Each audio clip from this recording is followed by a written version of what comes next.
மீனவ சொந்தங்களுக்கு வணக்கம். நான் உங்கள் மீனவன் மெக்கானிக். நம்ம ஒரு 2 மாதத்துக்கு முன்னாடி இந்த போட்டுக்கு 39 அடி போட்டு, இந்த போட்டுக்கு ஹோலர் இன்ஜின் ஃபிட் பண்ணி கொடுத்துருந்தோம்.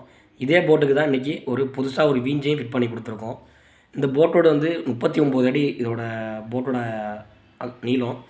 இது கன்னியாகுமரி சைடு போய் அவங்க அந்த போட்டை புதுசாகவே கட்டிட்டு வந்திருக்காங்க. இதில் கிட்டத்தட்ட 2 டன் வலை அவங்க தொழிலுக்கு யூஸ் பண்ணுறாங்க. நம்ம முன்னாடியே ஒரு போட்டை பற்றி ஒரு பதிவு போட்டிருந்தோம். ஒரு போட்டு நல்லா ஸ்பீடு போகணும் அப்படின்னா வெறும் இன்ஜினால் மட்டும் அந்த போட்டு ஸ்பீடு போயிடாது. அந்த போட்டோட டிசைன் ரொம்பவே முக்கியம் அப்படிங்கிறத நம்ம முன்னாடியே ஒரு வீடியோவில் சொல்லியிருந்தோம். ஸோ அதற்கு சான்றாக தான் இந்த வீடியோ பதிவு நான் போடுறேன். இவங்க கிட்டத்தட்ட 2 டன்னு அளவுக்கு வலை வச்சுருக்காங்க.